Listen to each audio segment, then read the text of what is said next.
Attendees are in listen-only mode. Hi everyone, welcome to today's info session webinar with iMentor. This is Biz Gormley at the EPIP headquarters office. We're excited to have a bunch of you joining us today for this special edition webinar. And I'm just going to take a few minutes at the top of the call to go over some housekeeping and just give folks who may be new to EPIP a little information about who we are and what we do. The first thing I'm going to actually do, though, before we even get started with that, is ask you to please take a peek in your control panel and see if you can find the chat area. There should be a link in there to a Vimeo video. If you can open that up in a browser and just keep it on pause. We're having some technical difficulties that make it so we can't launch the video within the presentation, but we still want to make sure you guys get access to that content. So if you are able to pull it up in your own browsers, then you'll be able to follow along. We'll also send it to you after the call in case for whatever reason you're not able to pull it up now. So if you're not able to find the chat box or if you're not able to open the video, feel free to just drop me a note in the question portion of your control panel and I will do my best to help you out. So while we get set up there, I'm going to move back into the intro. So once again, thank you for joining for today's session.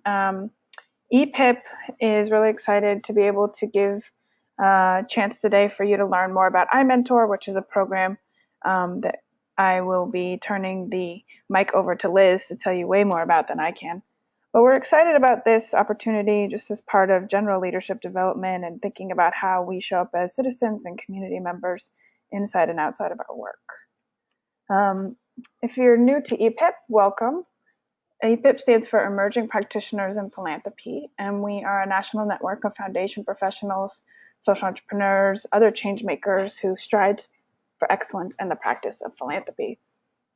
Our mission is focused on empowering and helping leaders, no matter their position, to get a chance to connect with others in the field, to learn and practice leadership skills, and to share and inspire emerging ideas in the social sector.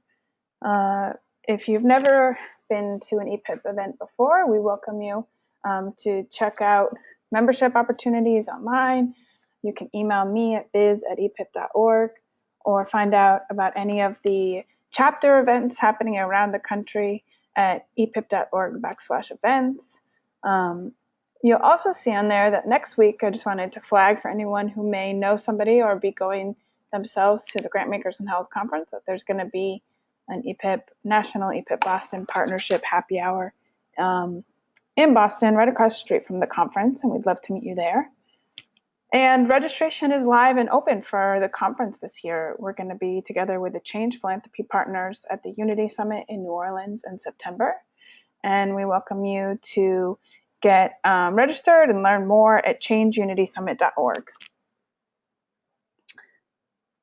A few notes on housekeeping for today's webinar. In case you've just joined the line, I want to once again flag that in the chat box, there's a URL that we'd love you to open up in your browser and just keep on pause for a moment. We're having some technical difficulties with videos in our system, but this should help us all be able to watch an important part of the story of iMentor together. So if you're not able to find the chat box or you're not able to open the video, we will send it after the call, or you can just pop a question into the question box and I can try and help you out. But we are going to use the question box for content question, technical difficulties. So if anything comes up throughout the call, just type something in there and I'll do my best to respond. Or if it's a content question, we will either answer it as it goes along or at the end in a Q&A session. The questions can be anonymous. If you just want to indicate that you'd not like to have your name read, please just put an asterisk at the front of your question. If you're going to be hashtagging any sort of kind of live tweet situation, you can use the EPIP webinar hashtag. And the webinar is being recorded so that folks can tune in after the fact as well. There'll be a quick survey that pops up on your screen when the webinar is over, and that just gives us a chance to learn more about how this met your expectations and what you hope to see more of in the future. If you can take over just a minute to fill that out, I think it's about 7 questions long, and we really appreciate your feedback.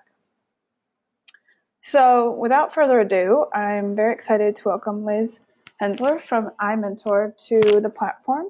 We're just going to transition the controls over to you, Liz. And once again, folks, if you can pull up that video link in your browser, that should help you be able to watch the video live as part of the presentation. Great, thank you so much. I really appreciate your having me. As we said, I am Liz. I'm a recruiter here at iMentor. My role is really around making sure that we have the folks on board to support all of our students in our schools across the country. Before we even get into the logistics of iMentor and the challenges, my biggest priority is always to have student voice involved. So as Biz was saying, there is a link to a video in the chat section. Please pull it up now and we will reconvene back with my portion after we've watched that video.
Great. Well, I hope everyone had a chance to watch the video. Again, it's incredibly important to me that student voice is part of this conversation as we're talking about iMentor and about the challenges that face our students across not just New York City, but nationally.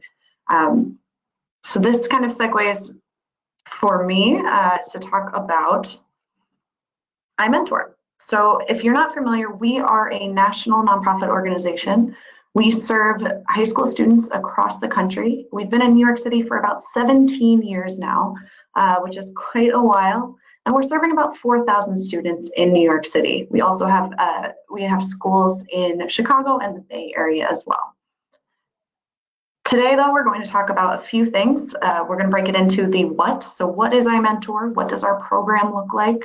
We're going to get into the why, so talking about where the gaps are in the educational landscape that we as an organization and as partner organizations to you all are hoping to fill. And then we're going to talk about the how. So we'll get into some of the nitty-gritty of how we serve our students, which brings us into the what. So we do match college graduates, professional adults, one-on-one with students in high schools across New York City. So we are partnered with 15 schools in Brooklyn, in the Bronx, and in Manhattan. And when we're partnering with a school, we're committing to making sure that every single student in the school is paired with a great mentor.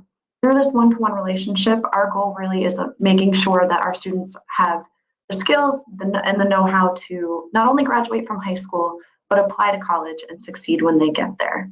I would be remiss if I didn't highlight again the question portion in the toolbar here. So please feel free, if at any point you have questions, please feel free to put them in there, and I hope to answer them in real time so that we walk out of this making sure that all of your questions are answered. Great. So the why. We do partner with, as I said, high schools in Brooklyn, in the Bronx, and in Manhattan. We do work with 70% of our students are first generation college students, meaning that the generation above them did not attend college. This is why these conversations about the college process and about the skills, the soft skills that we as professional adults have, and also the nitty-gritty of the college process are so important. Our students need adults who have gone through this process in order to really tackle the immense process in front of them. We also do partner with Title I high schools. For those of you who are not familiar with what Title I means, it means that the majority of students live on or below the poverty line. Now, the poverty line is about $24,000 for a family of four, and that's a national number. So as you can imagine, 24,000 goes a little bit farther in some of the states that are a little bit further west than here in New York City, where the cost of living is a little bit higher. So that's just giving you an overview of who our students are and who we're serving. We want to make sure that that our program is going where it's needed most. So I feel like I don't need to tell you all why college is so important, but I can tell you why it was important for me. For me, college was an opportunity to meet people from across the world. I was able to connect with folks outside of the small town in Pennsylvania where I'm from and find not just my first job, but continuing professional opportunities. It really opened me up to internships, to learning opportunities, access to fantastic professors, and friends that are still close to me today. And we want to give this sort of experience to our students as well, or give them the option for this experience, making sure that they have these opportunities as well. So how do we do this? Our curriculum is based around two main components. So our mentors who come in the door are committing to two things: a weekly online communication, similar to an email, but it's done through our online platform, and then a monthly in-person meeting at the school, that face-to-face time that is integral to forming this kind of relationship. And this is all done within the confines of our curriculum, which makes us a little bit different than some other mentoring programs, in that our curriculum is really based around making sure we're having those right conversations at the right times. We're not covering the FAFSA and covering financial aid in their freshman year, and we're not saving resume prep and professional skill building to senior year. We're really making sure that those conversations are spaced out at the right times. Now, the way this looks, and I can tell you from experience, I'm a mentor in the program myself, My mentee is a sophomore, and once a week we will have a conversation about professional skills in the sophomore year. For instance, we were recently talking about social media and how to use that professionally. And it was really an opportunity to talk through how you want to present yourself to the world. And throughout the month, we talked about social media as well as resume prep and a number of other professional skill building things. At the end of the month, we then had our monthly meeting at the school, and we're able to culminate these conversations in actually sitting down and starting to put together a resume for her. These monthly meetings are built to be conducive to our busy schedules and our students' busy schedules, in that they always happen on a Monday, Tuesday, Wednesday, or Thursday, and are from 6 to 8 p.m. So you come to the school, you'll have pizza or another form of carb, sit down with your mentee and get a chance to dig into some of those things you've been talking about all month. Again, if you have any questions, we'll talk about this a little bit more, but please write them in the question box or in the chat, and we'll make sure to answer them. This brings us to the next point. So as we're sort of talking about the curriculum, it's really built around three major things that go into what we call true college readiness. So these three components that build to make sure that a student is ready to not just attend college, but to succeed through college. The first is academic preparation. So that's making sure you have the grades and the knowledge to attend college. Now, the other two pieces are maybe a little bit less obvious. There's the non-cognitive skills or social emotional skills, things like growth mindset, perseverance, time management, things that are incredibly important to us as working adults, and also in college, where we really start to utilize those skills for the first time in a big way. And the other piece is college knowledge. So having knowledge of the application process, learning how to write a college essay, learning how to fill out those financial aid forms we were talking about before. And then when you get to college, things that maybe we wouldn't think of as obvious, things like how to access the registrar's office, how to make sure that your financial aid forms are filled out every year, how to set together a time schedule for yourself to make sure that you are completing your assignments on time. Now, these three pieces together imply true college readiness. Now, we trust that our schools are providing this academic preparation. So we as a program are looking at these non-cognitive skills and this college knowledge. Now, for most of us, we would say that that's the role of a guidance counselor, and that's absolutely true. We work very closely with our guidance counselors.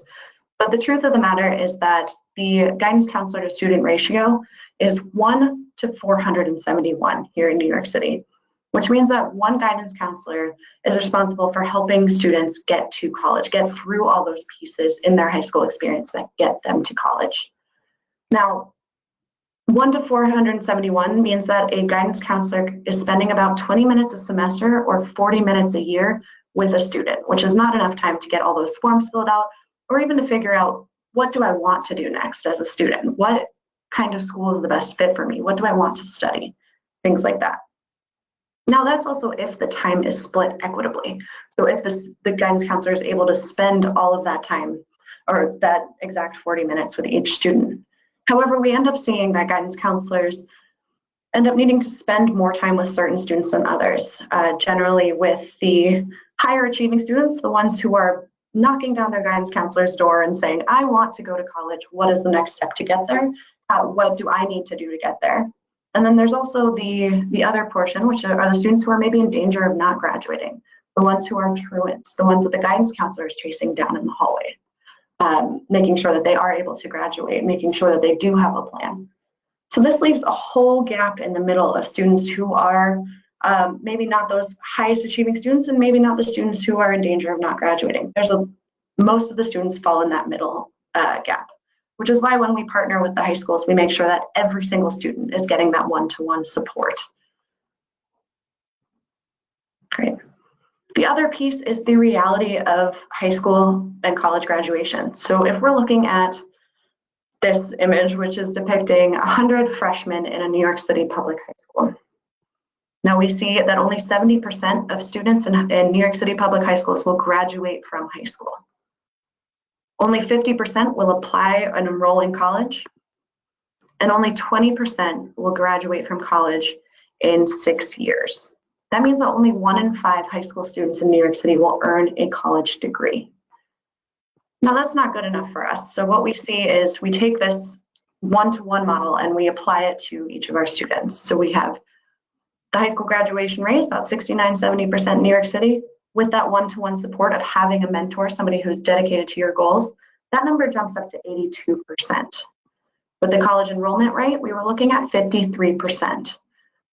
With a one-to-one support of a mentor and using the curriculum, we see that number go up to 75%.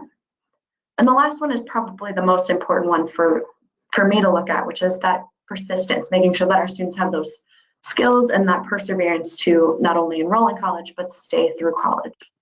And we see that go from about 26% to 59%, 60%, which is a huge jump and something we're very proud of. And every year we continue to have those percentages grow as we support our students. So that one-to-one support of having a mentor is a huge boost for our students. That one-to-one support, but it's not just our students who are really benefiting from this program, from that one-to-one support. Our mentors are being supported as well. So 96% of mentors believe that getting to know their mentee has been a positive experience. And I can tell you from my personal experience that getting to know Pamela has been hugely beneficial to me, not just because I'm getting to know this whole other person who grew up in a different circumstance than I did. As I said, I'm from small town Pennsylvania, and she's grown up here in New York City. So we have a lot of things that are differing and a lot of things that are in common as well. And really getting to learn about her as she's learning about me. The other piece is 87% of our mentors agree that iMentors help them utilize their skills in meaningful ways. As a mentor, I'm able to take a look at some of those skills that maybe don't apply to my job on a day-to-day basis, or maybe don't apply to things I'm doing outside of work on a day-to-day basis, and really get to utilize some of these skills. Resume prep being the example that I brought up before with Pamela. Another one is it's making me take a very hard look at the way that I also present myself to the world, and I also use those professional skills. I did a very big overhaul of social media after we had those conversations as well. 79% of mentors believe that iMentor has given them a sense of personal achievement or growth. Again, as you're getting to know this whole other person, your own growth will of course follow.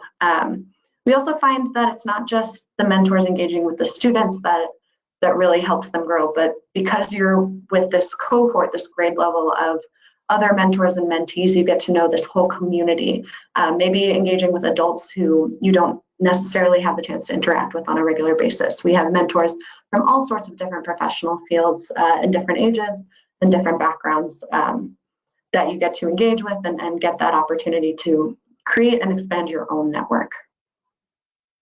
And the last is 97% of mentors would recommend iMentor to a friend. Now, as a recruiter, this is probably my favorite statistic because it makes my job a lot easier when our mentors are recommending to their friends. But I think it shows the strength of the program as well, the strength of that one-to-one relationship. Great. So talking about how we make those mentors effective. Coming into our program, we have both our mentors and our mentees fill out applications. Now, this application will ask things like what did you study in school? What are the pieces of your experience that really fit with becoming a mentor? What are your interests? What languages do you speak? As well as what train lines do you live in? And we ask those same questions of our mentees. And with that, we also ask our mentees what they are looking for in a mentor. And we use this information to try to make the best possible match. Oh, I'm seeing a question come in. We do use tech. The question is, do you all use tech like an app or website to help mentors and mentees? Yes, we do. So we have our curriculum is all based through our online platform. This involves the online communication, so that once a week communication where you are engaging with the lesson that your mentee has studied in school, and you're able to respond thoughtfully. It's all done through the platform. There's also a chat function, so the two of you can have conversations that don't necessarily fit into the curriculum. For instance, Pamela and I have been talking about Hawaiian pizza, the pizza with pineapple on it a lot in our chat box. We're really getting to know each other a little bit through that. We also have a lot of online resources for our mentors. Many of our mentors are first-time mentors. So making sure we have a learning center that folks can engage that way. So we use a lot of tech, but I would say that person-to-person relationship with your mentee and also with the program manager, which I'll get into in a little bit, is really helpful as well. So we try to make a good combination of the technology and the in-person, that face-to-face relationship. Great. As I said, it fits your busy schedule. So it's a once-a-week online communication. This is similar to an email, but again, done through our online platform. Oh, I see more questions. Here we go. Does iMentor work with students who are pursuing other types of post-secondary education other than the four-year college? Yes, we do. So our belief is, even though we are a college success organization and our goal is to support students on their path to college, we are working with individuals. For some students, it may be that college is not the next step for them, or it's a step for them later down the road. So we want to make sure that if a student elects not to attend college, it's not because they didn't have the opportunity or the know-how to get there. It's a thoughtful reasoning that is making the best decision for them, and not because they got to senior year and realized that they didn't have all the pieces in place. Great. So with the fits your busy schedule, it means that you have that once a week online communication. It's similar to an email. It's maybe, depending on how thoughtful your response is or how in-depth it needs to be, it's maybe 10 minutes a week or so. I think the longest response took me about 30 minutes and the shortest one took about 3. So it does vary week to week, but it's still fairly short. It's one email in the myriad of emails that we fill out a week. And then the once a month in-person relationship at the school. So you'll travel to the school. It's about 2 hours after traditional work hours. And you have the entire year schedule at the beginning of the year. So you'll be able to say, you know what, I know that in October, I am out of town for this week, or it's my birthday, or I have something that is getting in the way, and you'll be able to RSVP in advance, as well as maybe find a time to reschedule. Great. We also use a quality curriculum. So in each of our schools, we have a full-time staff member who is based our program managers, and these folks are our certified college counselors and youth development professionals. So these folks are there to teach the iMentor class once a week, usually during an advisory period, and have that relationship with the students in the school, as well as relationships with the mentor. So their role is really multi-pronged. They support our students through the classes and the curriculum, and then there's the online component with the prompts and the responses. And then, of course, there is the in-person event, which is the culmination of those conversations each month. These program managers are also there to be relationship managers. So if you have questions about how to be a mentor, or you have questions about your student, they have a lot of that context. I can tell you, for example, in January, Pamela didn't respond to my online communication, and that was not like her. She's very responsive.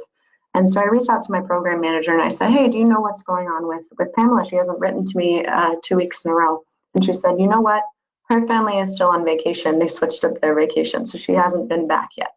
Now that's context that I wouldn't have and might have been insulted that she hadn't responded without having that program manager who has all that information. Great. So I'm going to pause for a second. Does anybody have any questions here? I know there's a lot of information.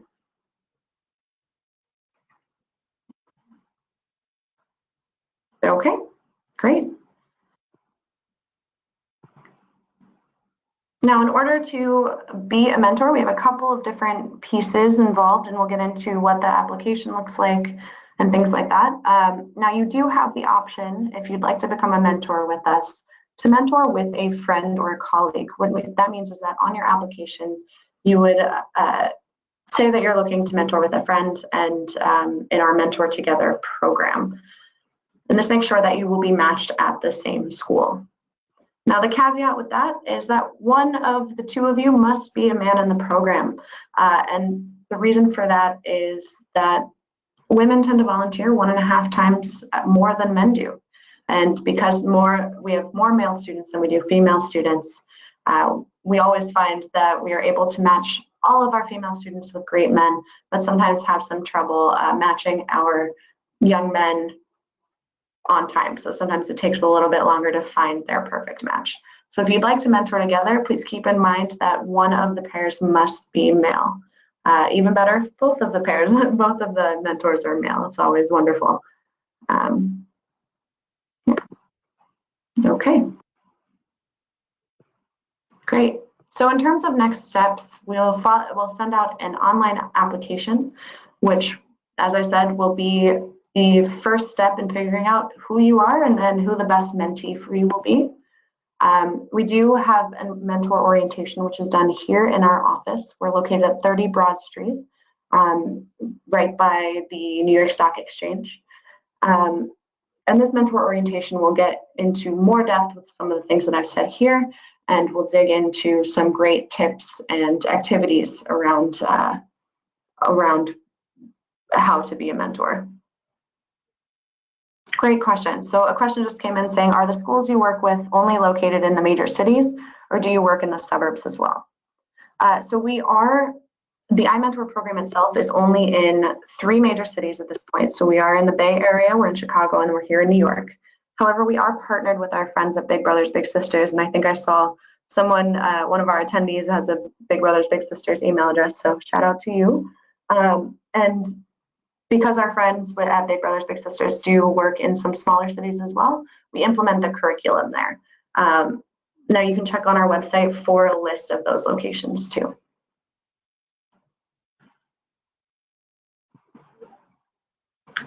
Great.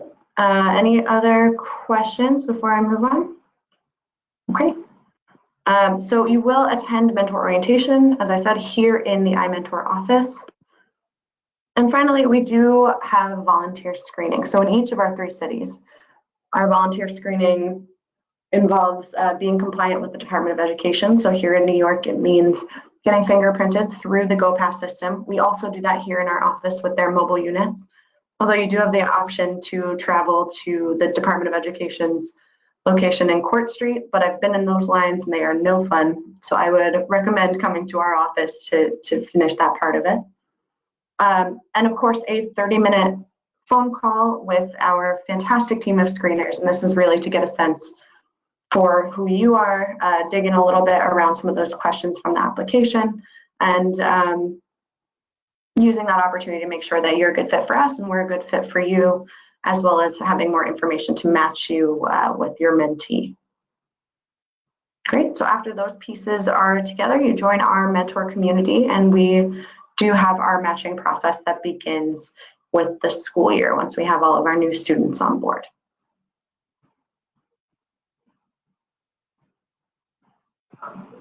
And that's really our bare bones and overview here. This is my contact information, so please feel free to jot that down, send me an email, give me a phone call. I'm always happy to answer any questions. But in the meantime, if you have questions right now, I would love to answer whatever comes up.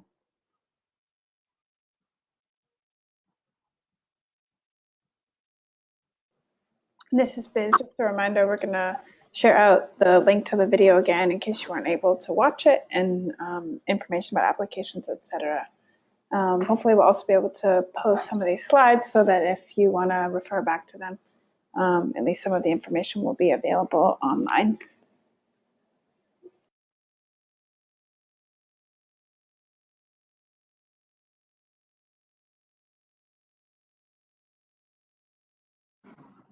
Great. So I'm not seeing any more questions coming in, but you have my email address. So if something does come up, I know that generally when I leave a webinar like this, I end up having questions later. So please, again, feel free to reach out to me anytime. I'm always plugged in. My email address is here and my phone number.